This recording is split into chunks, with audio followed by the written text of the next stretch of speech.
La Caisse d'épargne Rhône-Alpes, banque des entreprises et des professionnels, vous présente une entreprise, une famille, une histoire.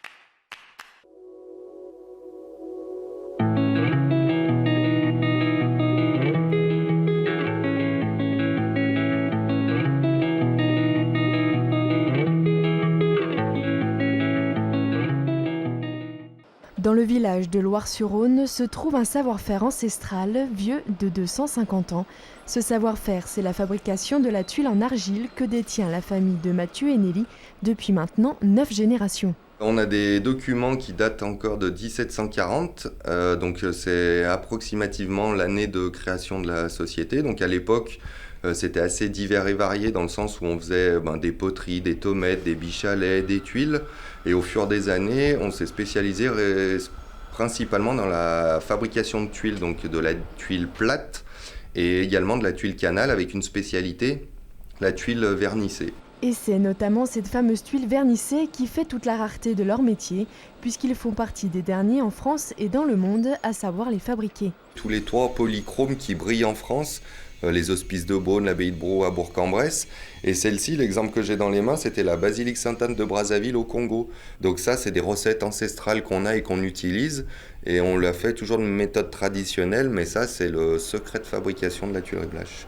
Après avoir appris le métier en regardant leur père, Mathieu et Nelly sont désormais seuls aux commandes de la tuilerie.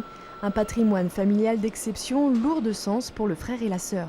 C'est vrai que c'est quelque chose quand même qui est assez particulier, d'avoir tout ce savoir et finalement d'être un petit peu les seuls en fait à savoir faire ce genre de choses. C'est quelque chose qui est vraiment très très important et on le met vraiment à la contribution en fait à la restauration du patrimoine et c'est juste génial en fait. J'ai démarré ma carrière dans la tuilerie, je mesurais peut-être pas forcément l'enjeu qu'il pouvait y avoir. Mais aujourd'hui, oui, j'ai cette fierté de pouvoir perpétuer ce savoir-faire et puis espérer le transmettre aussi aux prochains. Ça, c'est un document qu'on a dans nos archives qui date de 1897. Donc à l'époque, c'était la tuilerie Bruyère et Guévalet, qui était l'ancienne tuilerie Dumas, qui est de Loire. Et on retrouve en fait tous les formats de tuiles qu'ils faisaient à l'époque avec les coloris et les tarifs. Au fur et à mesure des générations, la capacité de production a augmenté, mais le procédé, lui, est resté le même. Provenance de la terre dans la carrière familiale, cuisson, contrôle, tout est resté identique. Un moyen de garder intacte l'âme de la tuilerie.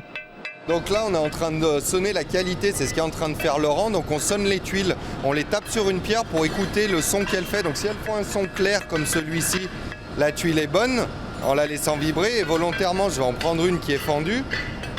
Ça va faire un son creux. Hôtel-Dieu, abbaye, vieille demeure ou encore décor de Disneyland, autant de chantiers qui ont fait et qui font toujours la fierté de la famille et la renommée de la tuilerie.